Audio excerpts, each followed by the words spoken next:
ESPN Radio, 1300, 92.5. It's the bottom line with Brad Taylor. Thank you so much for joining us on this blessed Sunday morning. Hey, Miss Judy, take your meds this morning, please. Thank you. 859-381-1313 if you'd like to call in and join on the conversation. You can email the show anytime, bottomlinelex@gmail.com. And you can follow us on Twitter and chime in anytime there, @BottomLineLex. On today's show, well, we don't have a Kentucky win or loss to react to this morning, but the official Bottom Line SEC Tournament Countdown is now down to 38 days. Sponsorship still available. We will preview the week to come in college basketball, and we will start our Bracketology 101 class. Yes, class begins later on. Don't be tardy. What is Bracketology 101? We are the home of the NCAA tournament here on ESPN Radio 1300 and 92.5. Wall-to-wall, gavel-to-gavel coverage. Every single game can be heard on these airwaves, including any University of Kentucky game in the tournament.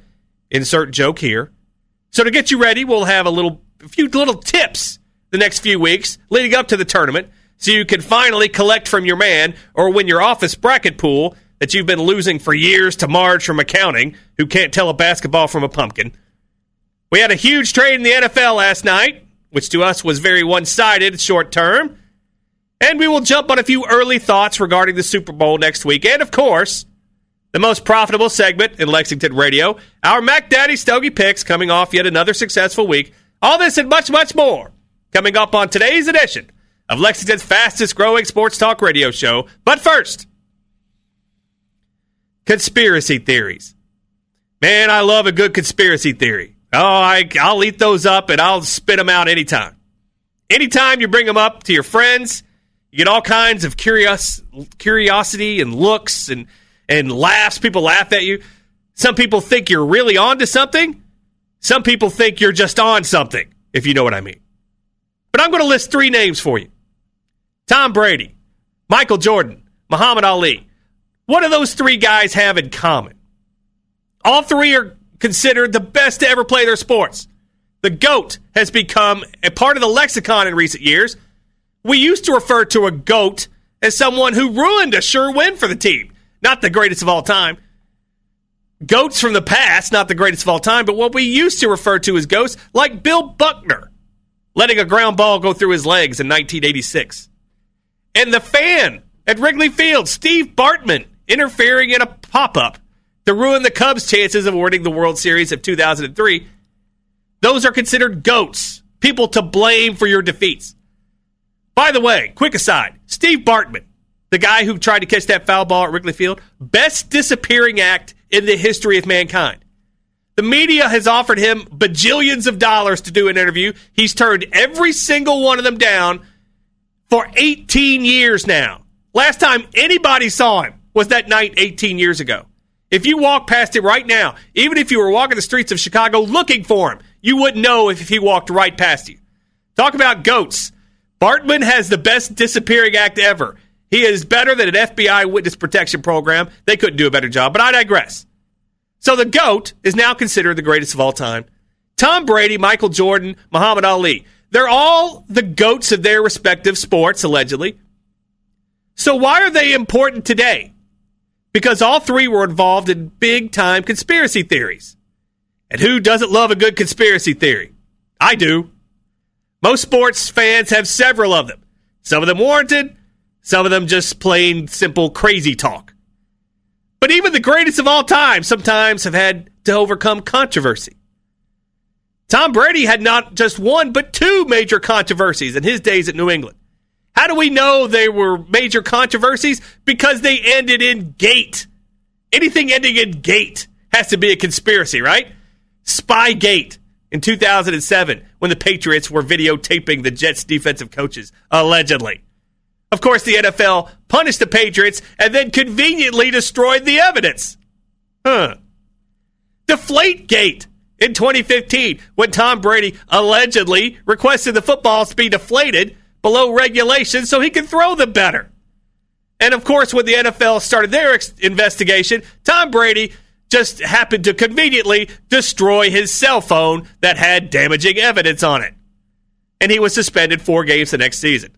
And of course, there's other conspiracies about Brady, that the Falcons Super Bowl when they were down 28-3 was allegedly fixed, that Brady had a concussion during the 2016 playoffs and it wasn't reported, so that he didn't have to sit out a week due to protocol. All kinds of stuff out there. Michael Jordan, the retirement gambling conspiracy. Who, on top of their game at 30 years old, coming off 3 straight championships, would retire because he, quote unquote, as he put it, lost his desire to play basketball? Or did he just get busted for gambling and needed to sit out for a little while? Jordan's father was murdered 3 months prior to that retirement for questionable reasons. And a book had just been written about him that just was released, where a businessman admitting winning over $1.5 million from him on the golf course, including evidence of a $57,000 check written to him by Jordan himself. By the way, if you have debts to questionable characters, and if you have debts in the investing world, don't write a check. Sheesh. Pay with cash money.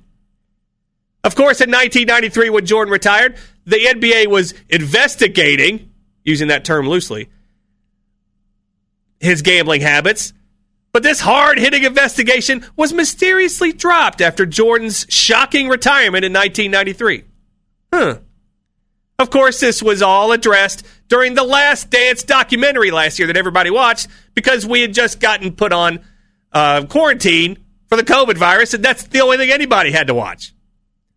But keep in mind that Michael Jordan had 100% creative control over what went out of that documentary. In other words, Jordan, if he wanted you to know something, you knew it. If he didn't want you to know something, you didn't know it. David Stern, the commissioner at the time, he's no longer with us. And Jordan will never admit to anything. So we really never will know what actually happened there. Even the late Muhammad Ali, the greatest of all time, as he claimed it himself. He had just won the heavyweight championship from Sonny Liston, a fight that had controversy on its own because Liston allegedly put stuff on his gloves so that Ali couldn't see for a few rounds, and Ali was running around like a crazy guy. That eventually wore off, and Ali won the fight. But many say the rematch was fixed. Even leading up to the fight, Sonny Liston was arrested for his involvement in organized crime. And so many people didn't want any part of that fight that it was moved to Lewiston, Maine. Yeah, forget about Las Vegas. Let's go to Maine to have a big professional fight. There you go. There's a sports mecca up there. And that fight then lived up to its billing when Liston went down in the first round with what was described as everyone as a phantom punch. A punch which led to one of the most iconic pictures in history, when Ali is standing over Liston, flexing his arm and yelling at Liston to get up because nobody's going to believe that he got knocked out from just a little jab that he threw. And then, of course, with Ali, may God bless his soul, there's several fights in the mid to late 70s where Ali just got beaten up for 15 rounds, but somehow eked out decisions simply because Ali was the champ, and it meant more money for everyone involved. Sadly, Ali paid for those fights from the mid to late 70s later in his life, but that's another story. Now, I'm not talking about conspiracy theories where the world is flat or the moon landing is taped in Hollywood or anything like that. In sports, we love conspiracy theories. Perhaps the most famous one, the Patrick Ewing frozen envelope in 1985. That was a good one. The 2002 Western Conference Finals between Sacramento and the Lakers. Go watch Game 6 of that series on YouTube. Tell me what you think. The Super Bowl where the lights went out and the Ravens were winning big, and that delay helped the 49ers make a comeback. All those have been discussed over the years. Personally, I have 2 conspiracy theories in sports and in the real world that I will take to the grave. 1991, UNLV lost to Duke in the Final Four after beating them by 30 in the national championship the previous season. Here sits UNLV, undefeated on the season, being compared to all the greatest teams of all time, and they lose to Duke. Soon after this loss, a picture comes out. Several UNLV players sitting in a hot tub with a convicted felon with the nickname The Fixer. Yes, his nickname was The Fixer. And he had already done prison time for, you guessed it, fixing college basketball games in the past. By the way, that Duke UNLV game in 91, Greg Anthony fouled out of that game very early. And he had never fouled out of a game in his career. And where do the fixers go after? Who do they go after if they're trying to fix a game? They don't go after the superstar scorer. They go after the point guard. Greg Anthony was the point guard, wasn't he? And UNLV actually had a chance to win at the end of that Duke game. And Larry Johnson just passed up an open three-pointer with about 5 seconds left. Didn't shoot it. Nothing at all. Reports were after that game, Larry Johnson and Stacey Augmon, the stars of that team, they were seen rolling dice at a craps table 3 hours after the game ended in Atlantic City. Wait a minute. Why would you be playing craps in Atlantic City when you live in Las Vegas? By the way, you ever see a point spread in a basketball game drop 3 points in one day? Especially when it goes against an undefeated team? You don't see it, ever. And that point spread that day dropped from 9.5 UNLV favored to 6.5.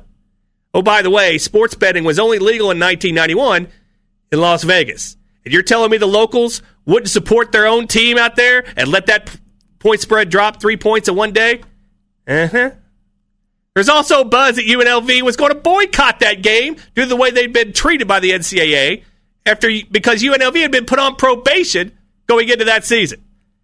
After Larry Johnson and Stacey Augmon had declared they were coming back to UNLV for their senior seasons. And after raising King and threatening lawsuits, the NCAA decided to delay UNLV's probation until after the 1991 season.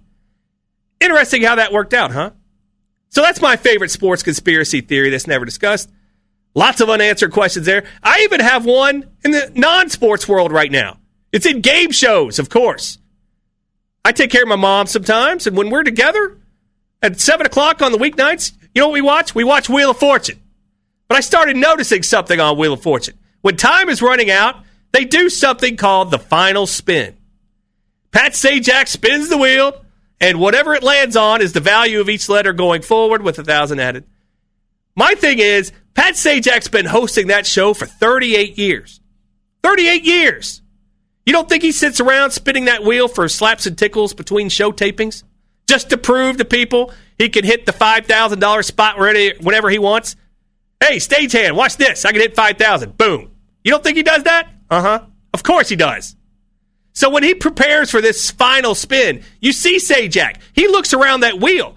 He looks to see where that 5,000 is. But invariably, he hits the 500 or the 550, the lowest denominations on the wheel. It's amazing. He actually hit 900 on Friday night, and I almost had a panic attack. I couldn't believe it. Keep in mind, Pat Sajak, best job in America. He makes $15 million and works 35 days a year. Look it up, folks. Seriously. $15 million, 35 days. I did the math for you. He makes over $428,000 per day.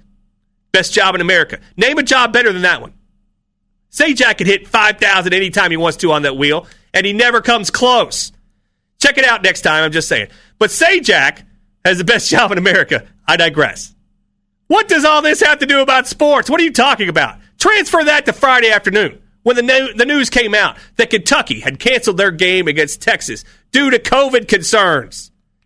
Were they being cautious and putting players first for their health reasons? Probably. But was there a bit of relief knowing that the fifth-ranked team in America wasn't coming to town? Maybe.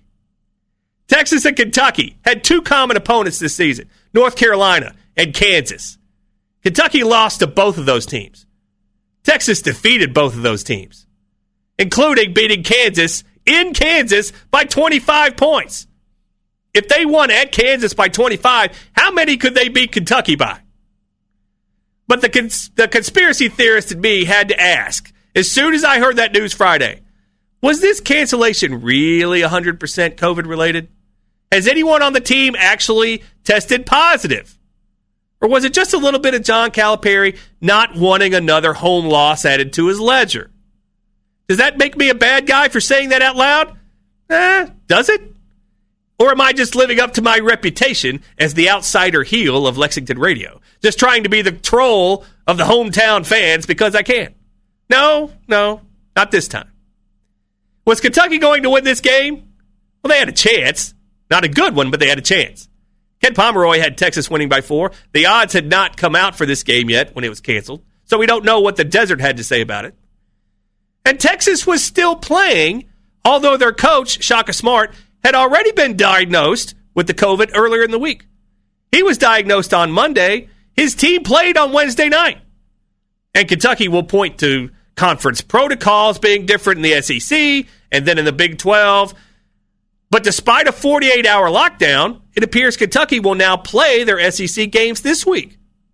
I'm not saying anybody's lying here, but the facts make it appear a little bit shaky, doesn't it?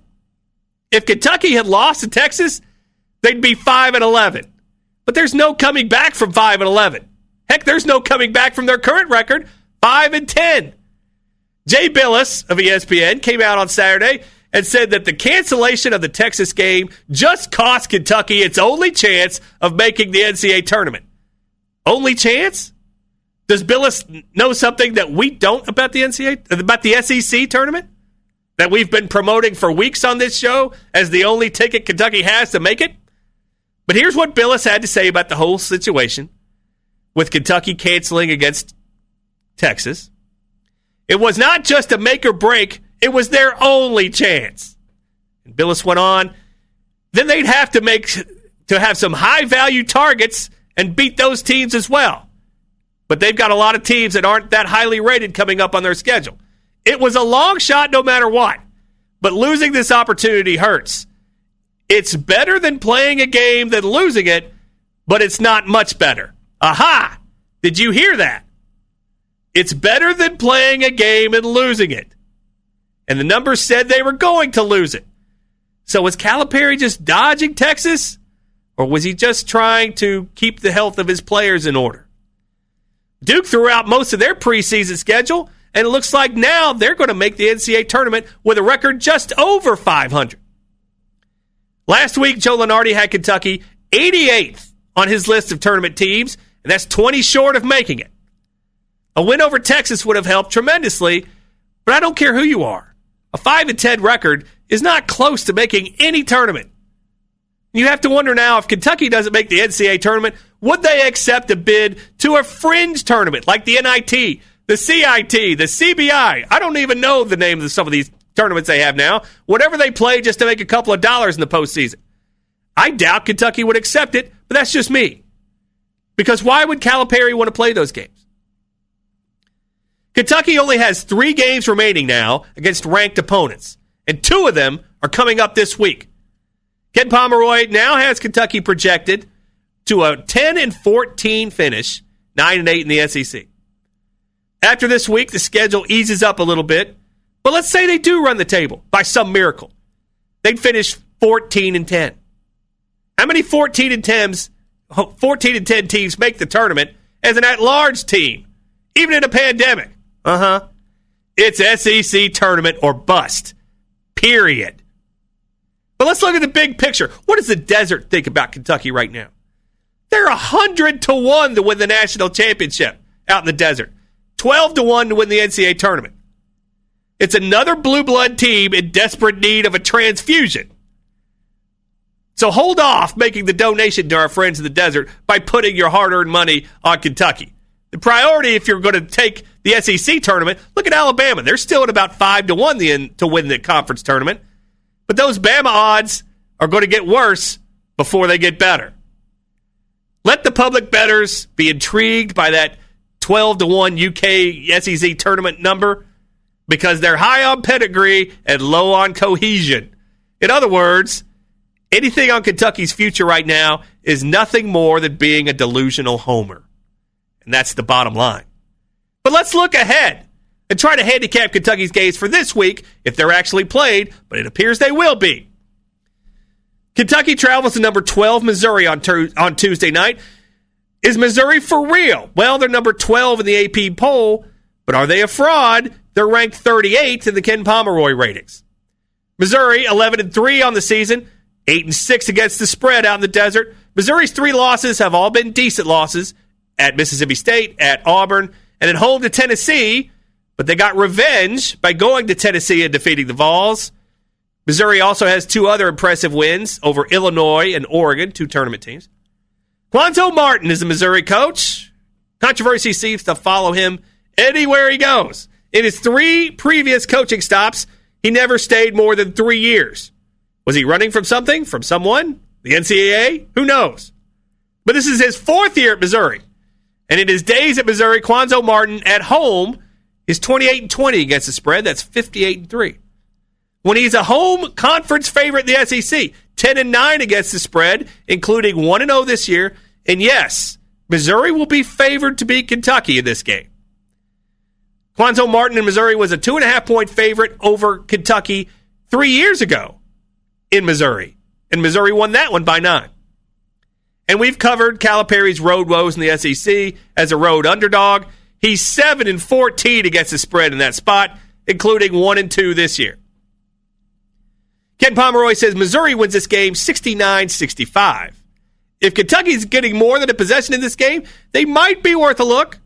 Otherwise, it's tough to go against Missouri in this one based on numbers and trends. And then next Saturday, if they're still playing, Kentucky travels here to Lexington to face Kentucky. The Vols ranked 18th, coming off a win over Kansas, something Kentucky couldn't accomplish. Kentucky number 18 in the AP poll, number 13 in the Ken Pomeroy ratings. So they're just the opposite of Missouri. They might be actually better than their AP poll placement. Tennessee at 12-3 on the season, 9-6 against the spread. But good old Rick Barnes, boy, does he burn tickets and brackets in March. We'll save that for March. But Barnes in his day at Tennessee, 11-11 against the spread as an SEC road favorite. And we see Tennessee as a small road favorite in this game. In all SEC road games at Tennessee, Rick Barnes, 22-26 against the spread. So he is not making you a profit there. But it's rare to see Calipari as a home dog in the SEC because it's only happened once, and that was in 2013. Kentucky was a 5.5-point dog to Florida then, and Calipari actually covered that game. They only lost by 4 that day. But that was one game 8 years ago. In all SEC home games, Calipari, literally a coin flip against the spread, 49-1. So he doesn't make you a profit either. Ken Pomeroy says Tennessee wins this game 62-60. If I see Calipari as an underdog at home, I'm not going to go against him. I don't think I can. But history tells us anytime Calipari is an underdog in Kentucky, he's great in the postseason, 6-0-1 against the spread, but a coin flip in the regular season, 19-20-2 against the spread. But as much as I don't like investing in Calipari in some of these spots, Rick Barnes is even worse. Kentucky just might, be a play next Saturday as a road dog. But Kentucky needs to win both these games this week to even think about having a shot at the tournament. We don't think they will. In fact, they'll be lucky to win one of the two. But if they do win them both and somehow make the NCAA tournament, they'll always have this week's conspiracy theory of dodging Texas to thank for their comeback. A conspiracy theory that will have legs for decades to come, because people like me won't let you forget about them. And that's the bottom line. ESPN Radio 1392.5. The bottom line with Brad Taylor. Coming up after the break, the rest of the world of college basketball. But first, Whitetail Heaven Outfitters Outdoor Superstore.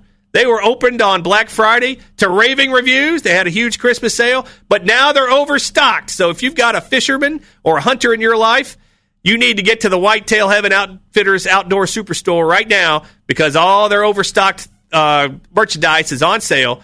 Any hunter and fisherman, make sure to check them out. They are 3 miles south of Fayette Mall. That's Whitetail Heaven Outfitters Outdoor Superstore, 3 miles south of Fayette Mall. Make sure to tell them the bottom line sent you. More college basketball coming up right here on ESPN Radio 1300 and 92.5. The Motor. ESPN Radio 1300, 92.5. Boy, if that one doesn't get you fired up, the pilot light is out. Old school Van Halen. Rest in peace, Eddie Van Halen. Bottom line with Brad Taylor. Thank you so much for joining us on this blessed Sunday morning. Hey, how hard is it to pick these games, these college basketball games out in the desert? Gonzaga, 17-0, best record in America. Nobody better. So I just bet on them every night, right? I'll be fine. You know, they must be killing it out in the desert against the spread. No, they're not. Gonzaga, now 17-0, 8-9 against the point spread this year. Yeah, 8-9 against the point spread. Where Baylor, who's the second, they're right there with Gonzaga, number 1, 2, or 1 and 1A this year. Gonzaga sitting at 16-0, but they're 12-4 against the point spread this year. So is Baylor having the better year? Well, out in the desert, they most certainly are. Who's the better team? We'll find that out in March. But as we're on the topic of best teams in America, best team in America against the spread, Drake is 13-0. So if you bet on Drake every game, you've never lost all season long. That can't last forever. That kickback is going to be... It's kind of like these stocks we had this week. You know, these the game stops and the AMCs and all those guys. Yeah, you've missed the boat. Yeah, once the public has it, yeah, you're too late. Get in on it now. Well, you're fighting for it, but you might make some profit. But you're too late. You got in at the wrong time. Drake, yeah, you're going to be at the wrong time. Best Power 5 team in America against the spread, Michigan, 11-3. Best SEC team in America against the spread, Alabama, 11-6-1. Oh, but there's bad teams too. Eastern Illinois is the worst team in America, 3-15 against the spread. Yeah, go find them. Worst Power 5 team, Kansas State, 3-13. But the second worst Power 5 team against the spread in America, no, it's not Kentucky. It's Michigan State. They're 3-10. It's amazing. Worst SEC team, no, it's not Kentucky. It's Texas A&M. But all the Blue Bloods, none of them are playing well this year. Look at Duke. They're sitting at 7-5 on the season. 26 in the Ken Palm ratings. They're 50-1 to win the national championship, about 6-1 to win the ACC. Let the public have fun buying Duke at that 50-1 price. You look elsewhere because Duke has made more noise off the court this year than they have on the court, especially with COVID issues. Coach K chastising a poor kid who was just asking a question last week. Neither here nor there. North Carolina, another blue blood. They're 11-5, 35th in the Ken Palm ratings. They're also 50-1 to win the national championship, 5-1 to win the ACC. Yeah, they're just like Duke in a lot of ways, but at least they've actually played some non-conference games. Teams like Virginia and Clemson, maybe, they're actually teams that look more, and Virginia Tech, they're teams that look more in this ACC tournament more than North Carolina and Duke because you're getting value, and we don't know how good Duke and North Carolina is this year. Kansas, they're 50-1 to win the national championship too. All these blue bloods, no chances. They're 11-6, Kansas is. They lost to Tennessee last night. They're 21st in the Ken Palm ratings. You have to wonder, when does Kansas get to play Duke again? Get to play Baylor again? Because Baylor's the number 2 team in the country. We don't think Kansas can beat them anytime, but, the old eye test will give Kansas the benefit of the doubt. But Bill Self, he and his toupee, they always win the Big 12 tournament for somehow, some way, or the Big 12 regular season, so don't count them out, mainly because people get freaked out in the Midwest by seeing Kansas. Another team, UCLA, another 50-1 team to win the national championship, but they're only 2-1 to win the Pac-12. That might be one you want to look at. Oregon is the favorite out there right now, but we don't know how good Oregon is. We know how good their coach is, Dana Altman, great coach.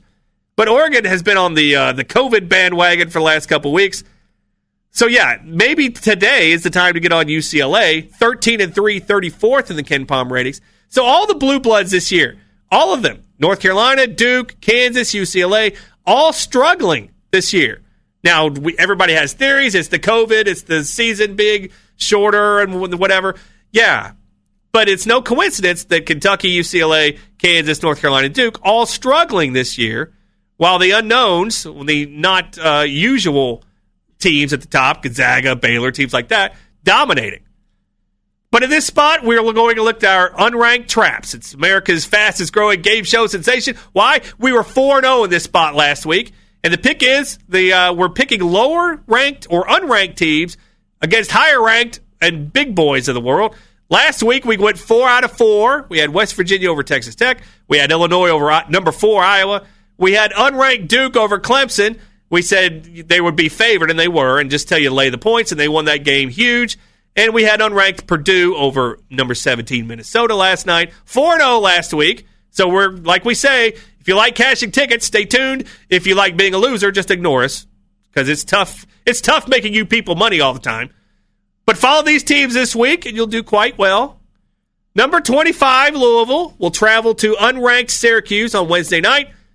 We'll look for Syracuse to win this game. On Thursday night, number 21, Minnesota, travels to unranked Rutgers.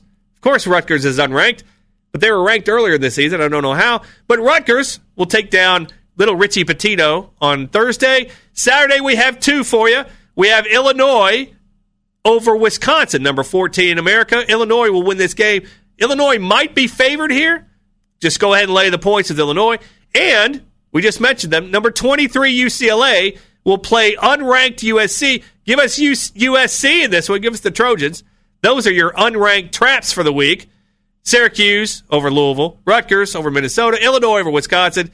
USC over UCLA. Take those 4 games, and you won't be sorry. You take those bad boys to the desert and smoke them. And now it's time for our Bracketology 101 class.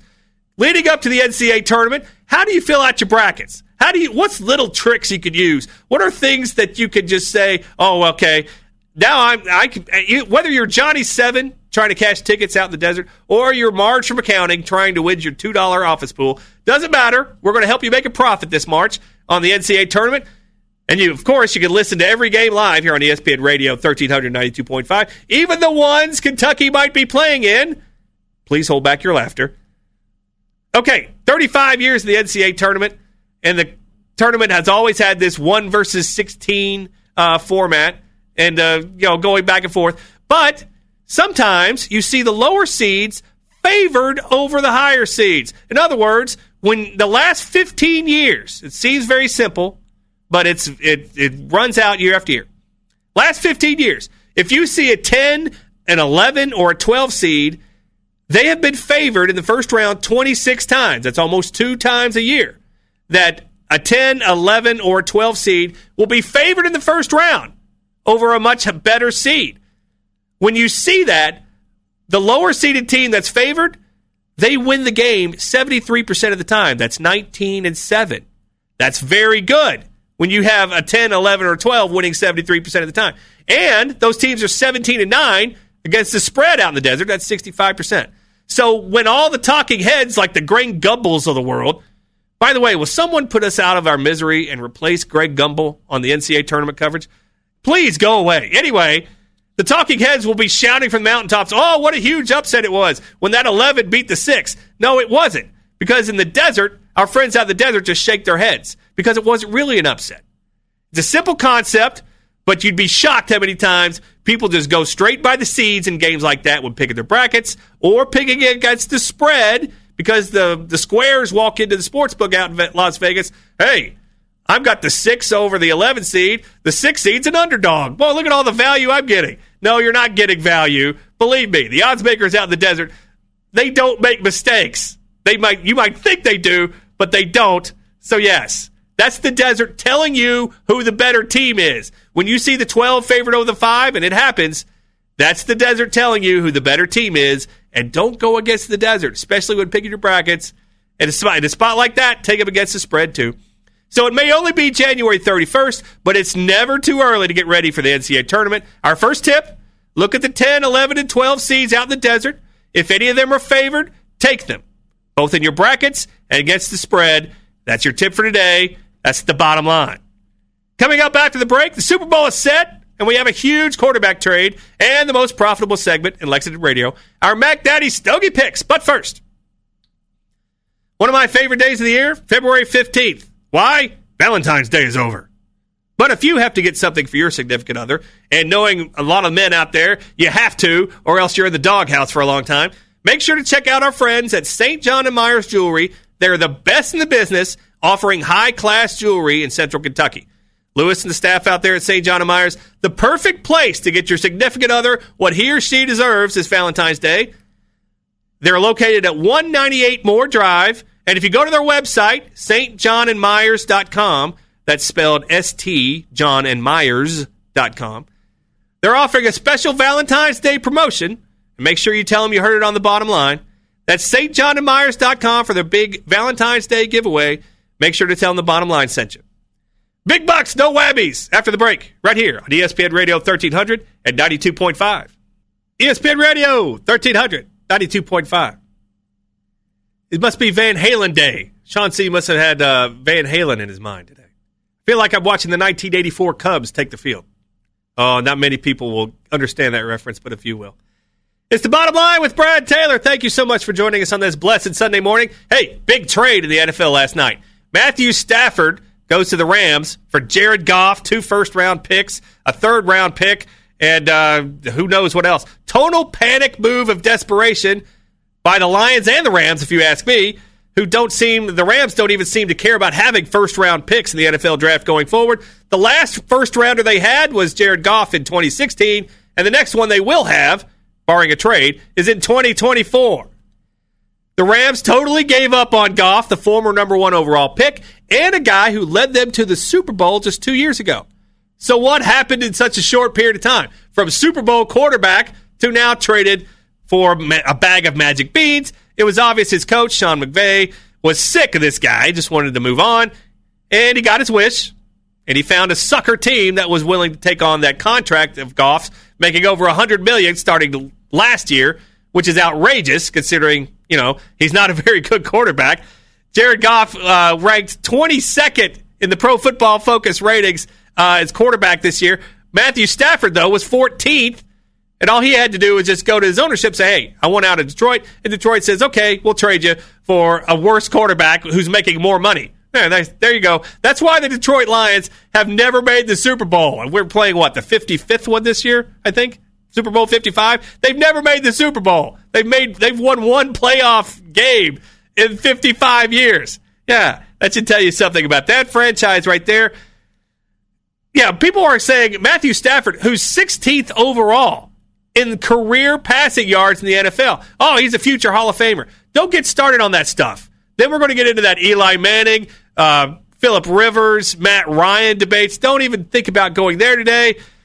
But yeah, how many Matthew Stafford games in Detroit have you watched in the last, 10 years? Unless you're a fantasy football owner of Calvin Johnson from the back of the day and you needed him to produce for your Week 16 championship game, yeah, the Lions have been irrelevant since that playoff win in 1991.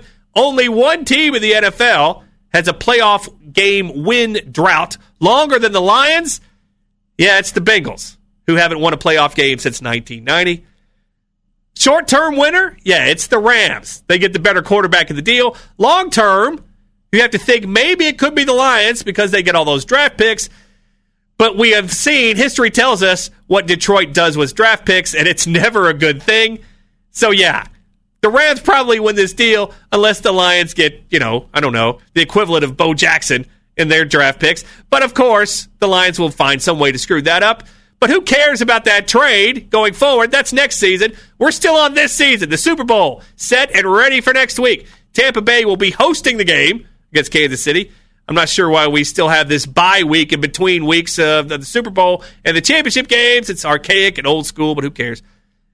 Looking for a bizarre stat to maybe invest in this one. Tom Brady has played in 9 Super Bowls in his days in New England. The total number of points scored by Brady in the first quarter of those 9 games, 3. That's right. One game, Brady got 3 points in the first quarter, and the other 8, he was shut out in the first quarter. So don't count on a shootout early in this game. That might be a good first quarter under number to look at. But one rule of thumb, especially for the Super Bowl, because these are some tight lines, because the desert, like we said earlier, they don't make mistakes in this game. The Nevada Gaming Control began tracking betting on the Super Bowl in 1991. This is per ESPN. And since then, sportsbooks have suffered a net loss in the Super Bowl out in Nevada only twice. 1995, Chargers and the 49ers, when the Niners were a huge favorite and covered. And 2008, when the Patriots were undefeated and lost to the Giants. In other words, our friends out in the desert have gone 28-2 against the spread in the last 30 years of the Super Bowl. Yeah, in other words, don't bet against our friends in the desert. As of this morning, Kansas City has 62% of the tickets and 70% of the money wagered on this game. So if you think you can maybe fade the public, like it's been beneficial to be doing 28 out of 30 times, Tampa Bay might be the play for you in this one. Also, total in this game is 56. 56.5. Make sure to check the winds in this one because the forecast says the wind might play a big factor in this one. Some high winds, and we'd always know temperature doesn't matter to NFL games as much as winds do.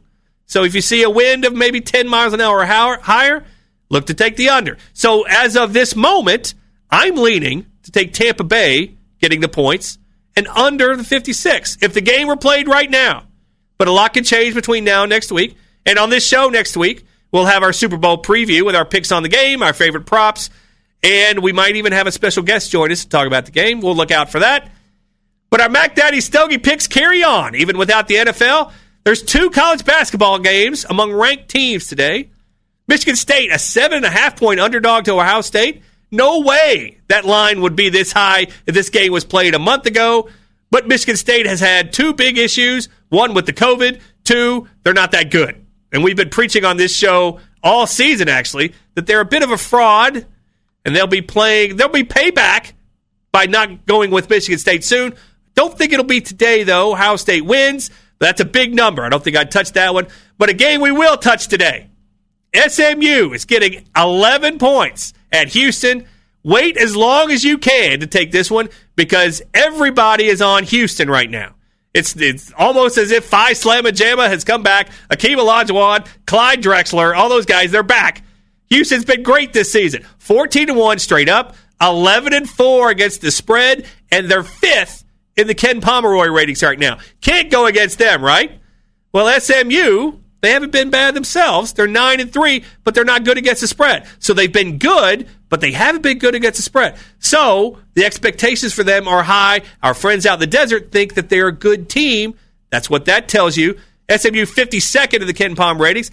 Our trend for this game, unranked road conference dogs against a ranked opponent, and that ranked opponent is getting the majority of the public money, and you're a double-digit dog like SMU is today, that hits 56.8% of the time in the last 15 years, 398 up, 303 down. Ken Pomeroy says Houston wins this game by 10. We'll take SMU in the 11. Eric Dickerson ain't walking through that door. Craig James ain't walking through that door. Not even John Koncak is walking through that door. SMU can see the money today, and that's your Mac Daddy Stogie for the day. Take SMU, the Mustangs, over Houston Phi Slamma Jamma down in the heart of Texas. Coming up after the break, we'll preview the rest of the day on ESPN Radio. But first, Clark's Auto Service. My cars, I have a fleet of cars, using the term fleet very loosely, but they have worked on all my cars, and they're all running like dreams. And I told you last week we had a blizzard, and I had to turn my heat off because they fixed my heat back before the winter started, and I had to turn the heat off during a blizzard because it got so hot in there. Clark's Auto Service, the best in the business. Bill Clark, Ethan Hall, all our friends out there. Make sure to check them out online, clarksautolexington.com. That's clarksautolexington.com. More Bottom Line coming up right after the break, right here on ESPN Radio 1300 and 92.5. ESPN Radio 1300, 92.5. Our thanks to Sean C. for putting nothing but Van Halen music into the board for this for my show today. I appreciate it. We still have to have that conference, though, Sean C. We got, my good friend Angelo was wondering, where's the Pet Shop Boys? Because I know Angelo Carriero. When you think Pet Shop Boys, you think Angelo Carriero. We thank you for joining us here on the Bottom Line this morning with Brad Taylor. Don't forget, Tuesday, March 16th, the powers that be here at ESPN Radio have given us a bracketology spectacular. John Clay of the Lexington Herald-Leader will join me, Brad Taylor, for a bracket preview. And we'll talk about who to take in your brackets, and I'll talk about who to take out in the desert. Documented now, John Clay and I did this 2 years ago. John Clay took Texas Tech to make the Final Four. And we had Michigan State over Duke to make the Final Four and Virginia winning it all. So if you had combined our two brackets, nobody ever would have beaten you. So that's what you're coming in for. Our bracketology, the Bottom Line Bracketology Spectacular. That's the official name of it. With John Clay, the Lexington Herald-Leader, and me, Brad Taylor of the Bottom Line. That'll be Tuesday, March 16th. And we look forward to that one as we're the home of the NCAA tournament here on ESPN Radio, 1392.5. Coming up today on ESPN Radio at 12:45, Michigan State takes on Ohio State. Ohio State is 7.5-point favorite. Water pistol in the ear hole. You got to take Michigan State getting those points, but that's a game I'll stay away from. Make sure to stay tuned to our good friend, Angelo Carriero. He's coming up at the top of the hour for the Angelo Show. Sports talk like only he can do it here on ESPN Radio. Thank you so much for listening. Make sure to follow us online at Bottom Line Lex. And until the next time, as always, may the winners be yours.